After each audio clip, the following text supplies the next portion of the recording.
un combat. Ne comptons plus sur les gars quand ils sont.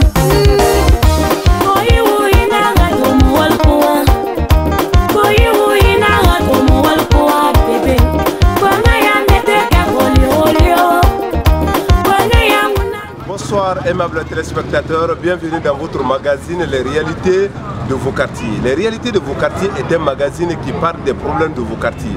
Aujourd'hui, nous sommes à Kétaya, un quartier relevant de la sous-préfecture de Manéa, dans la préfecture de Koya. La déviation de ce quartier reliant à km 36 est dans un état alarmant.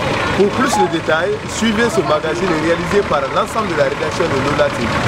Des routes de la sous-préfecture de Manéa dans la préfecture de Koya connaissent depuis longtemps une dégradation très poussée. À Kétaya par exemple, la déviation qui remonte sur la route allant à km 36 enregistre chaque jour des embouteillages de gros porteurs. À cela se greffent les poussières qui envahissent les artères. Mais il y a des projets quand même financés par l'ANAFIC.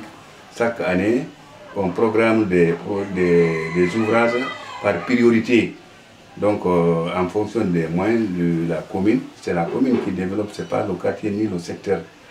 Donc, les routes, malheureusement, nous on ne peut rien parce que nous n'avons aucun moyen pour ouvrir une route. Les agents de la police routière de Kétaya accusent les chauffeurs d'être à l'origine de ces embouteillages. C'est les chauffeurs qui pratiquent la route. Car comme ils veulent garer par rapport à la route, la déviation qui n'est pas bonne. Le camion arrive là-bas, il ne peut pas passer. Et ceux qui sont derrière, pas toi, c'est un embouteillage où on a tiré à la déviation.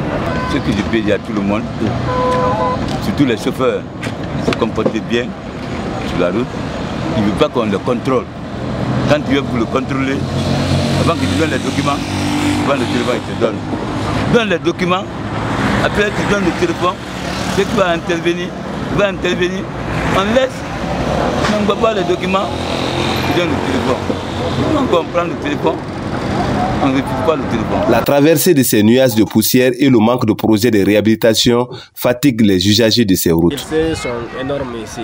Nos routes sont presque impraticables à l'intérieur. Par exemple, cette route-là, elle mène directement à 36 et puis elle est très courte, mais elle est impraticable du tout. Même les motards ne peuvent pas circuler. Donc nous avons une sortie ici pour Kakbili et à Kétaya. Parce que de l'autre côté aussi, on est enclavé par les rails des CBK. Donc pendant l'hivernage aussi, tous les eaux de ruissellement se dirigent dans le secteur. Donc même pour la mobilité des personnes ou bien les femmes pour partir au marché, elles sont obligées d'emprunter les rails. Juste sinon, tu ne peux pas sortir du secteur. Donc comme vous le voyez, c'est ça le problème. Nous lançons un SOS aux autorités parce que par exemple, si on fait cette route-là, on fait le bitumage de cette route pour transit directement avec tout le nécessaire, les canalisations ou autres, nous aurons plus de problèmes d'enclavement ici. Donc nous sollicitons de l'État qu'il nous aide à avoir une route au moins praticable directement qui mène à transit ici. Dans le secteur Alamaya 1, le constat est le même. L'outil c'est en place mais tout est dégradé. La circulation vraiment c'est pas la peine, c'est un peu difficile.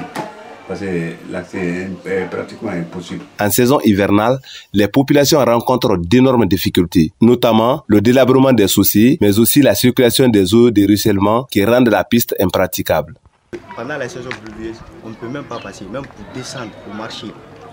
C'est que des fois, même pour marcher, c'est difficile. Vous voyez, donc pour ça, on va faire l'appel à l'État de venir nous aider. Les habitants de ces localités demandent à l'État de leur venir en aide afin de désenclaver les secteurs Alamaya 1 et 2 pour faciliter l'accès à km 36. La route là n'est pas bonne. Il y a un travail là-bas. Là-bas, c'est sale. On souffre ici, il y a trop de poussière. Notre tenue est sale tous les jours. Regardez nos pieds, regardez nos pieds. L'État doit nous aider. Regardez nos pieds, c'est trop ça.